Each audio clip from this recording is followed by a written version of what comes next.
Un milliardaire est mort mystérieusement dans un terrible accident de voiture. Après son décès, toute sa fortune a été léguée à son fils paresseux et sans motivation, qui passait ses journées à perdre son temps. Pendant ce temps, sa fille responsable et travailleuse, qui avait toujours été la prunelle de ses yeux, n'a reçu qu'une seule clé en héritage. Marie ne comprenait pas pourquoi, de son vivant, son père l'avait clairement aimé le plus. Mais après sa mort, il ne lui avait presque rien laissé. Depuis l'ordinateur de son père, elle a découvert un message vidéo qu'il avait enregistré pour elle. Dans ce message, son père expliquait qu'il y avait un sous-sol caché, dans les collines près de chez eux, et que la clé qu'elle avait reçue était destinée à en ouvrir la porte. À l'intérieur, disait-il, se trouvait un secret qu'il avait passé sa vie à protéger, et il la suppliait de le garder également. Saisissant un moment où personne ne faisait attention, Marie s'est faufilée à l'aube vers la colline derrière la maison. Suivant les indications de la vidéo, elle a rapidement trouvé la mystérieuse cave. Elle a inséré la clé dans la serrure rouillée, et a ouvert la porte poussiéreuse de la cave. Rassemblant son courage, elle est entrée à l'intérieur, pour se retrouver dans l'obscurité totale. Heureusement, la cave disposait d'un système électrique lui permettant de voir son environnement. En s'aventurant plus profondément dans la cave, elle est tombée sur une pièce, où un vieil homme était assis immobile sur une chaise. Marie n'en croyait pas ses yeux. Elle a tendu la main pour vérifier s'il respirait encore. Mais le vieil homme a soudainement tressailli,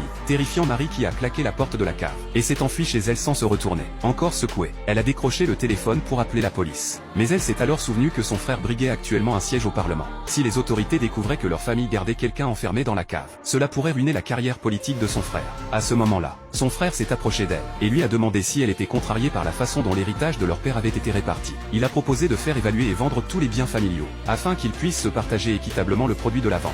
Marie a rapidement décliné son offre. Si quelqu'un venait évaluer la propriété, le secret de la cave serait sûrement révélé. Après mûre réflexion, Marie a décidé d'enquêter elle-même sur cette affaire. Elle a pris une arme dans un tiroir, a rassemblé son courage et est retournée dans la cave. Inquiète que son visage puisse être reconnu, elle a enfilé un masque. Cependant, le vieil homme lui a immédiatement dit que ce n'était pas nécessaire. « Je sais qui vous êtes là », a-t-il dit. « Si vous êtes venu ici pour me trouver, cela signifie que votre père est décédé. » Marie était stupéfaite. Cet homme connaissait non seulement tout sur sa famille, mais il a même décrit une tache de naissance sur son corps. Il était clair que la relation entre son père et cet homme était loin d'être ordinaire. Marie a demandé pourquoi son père l'avait emprisonné ici, mais la vérité s'est avérée bien plus horrible qu'elle n'aurait pu l'imaginer.